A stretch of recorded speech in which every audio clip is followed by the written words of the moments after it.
So meron tayo ditong Nissan X-Trail 2023. Meron siyang 82,065 kilometer. So ang concern dito is steering light on and hard to steer. So matigas yung manibela. Yan sobrang tigas. Yeah. So inspection na natin. Check natin muna yung DTC. So check ulit natin.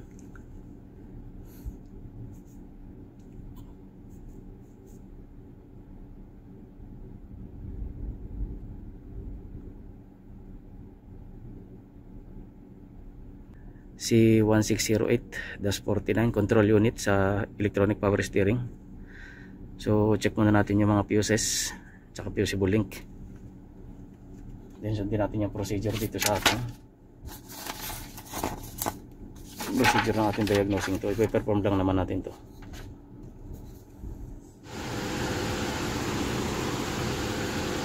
So bali chinek natin tong 100 ampere na fusible link.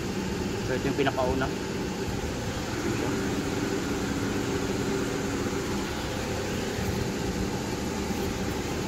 So okay naman siya, walang putol.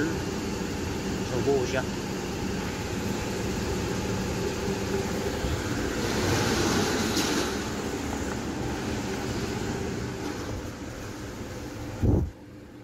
Then chinek din natin to sa 5 ampere APS control. So okay naman siya. So hindi naman siya busted. So okay na tayo. Request natin ng steering control assembly. So bali yung result ng ating diagnostic procedure is papalitan natin siya ng power steering control module. So pinerform naman natin yung diagnostic procedure na yan. Tapos chinek na rin natin itong dalawang fusible link. Itong fusible link na 100 amperes at saka 5 amperes sa junction block. So okay naman siya. So request natin ng power steering control module assembly.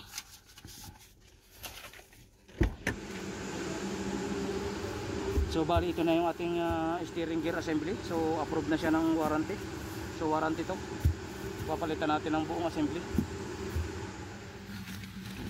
So tinanggal natin tong cover isa. Tanggalin natin tong 16mm na bolt. Ayan.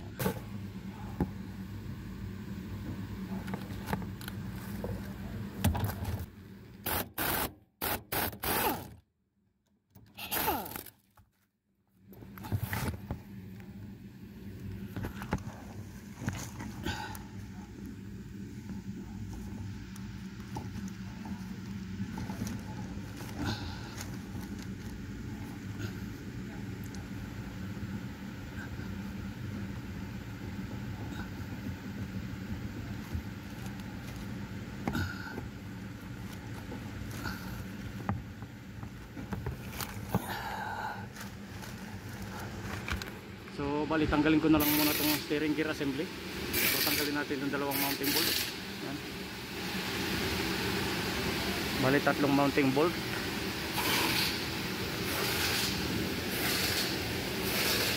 Tanggalin natin itong electrical connection. So dalawa. So bali ito, tinanggal ko na itong tie rod. Tanggalin lang natin itong mga bolts. I-pull down natin itong steering assembly. Then after that mag-program tayo. So tanggalin ko na lang muna tong steering gear assembly. So naibaba na natin tong steering gear assembly. Yan.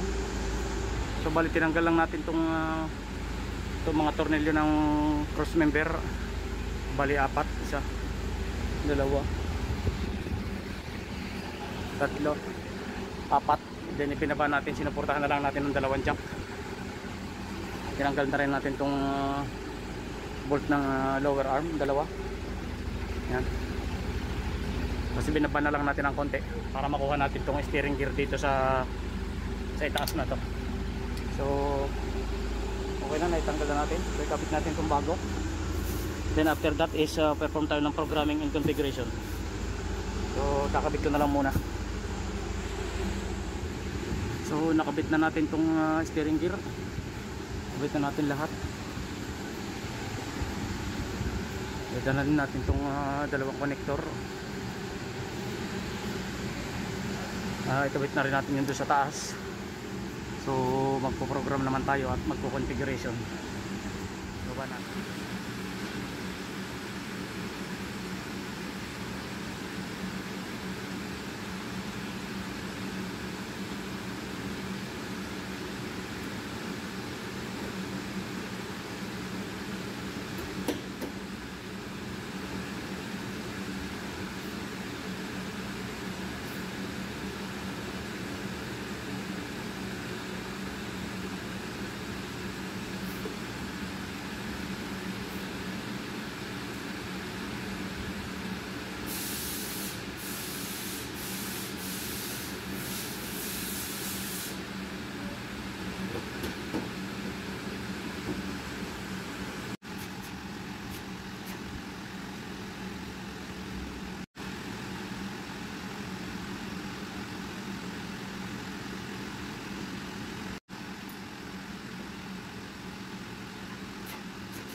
After ECU replacement programming.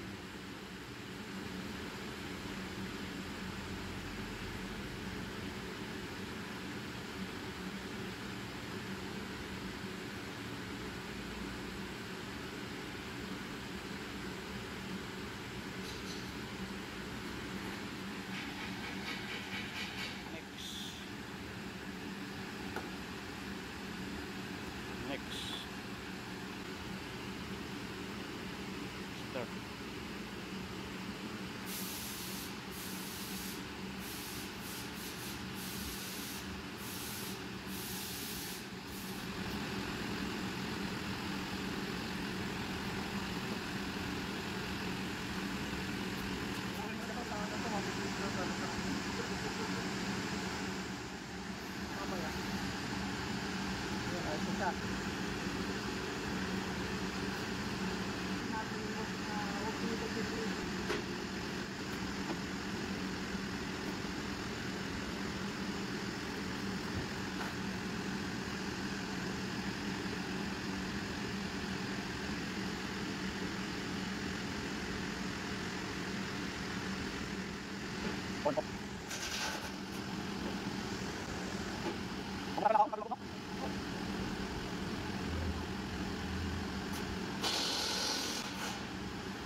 Automatic configuration na.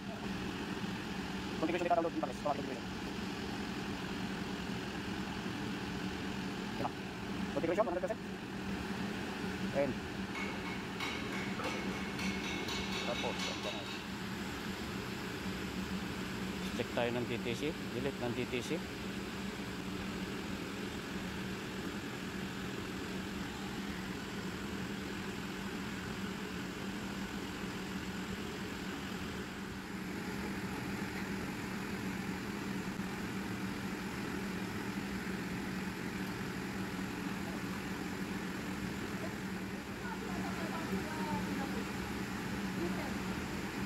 So wala na tayong DTC.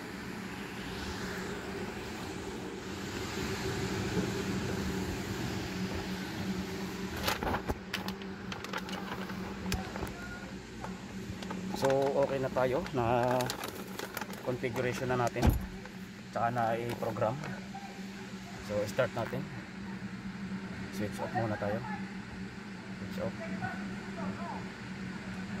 So bali yung programming at configuration nito is online.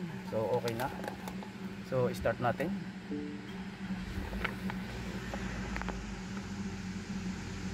So wala na yung steering light natin dito sa APC. Tsaka malambot na rin yung manibela. So okay na siya. So i-align na lang natin. Then i-road test. So okay na. Lambot na siya.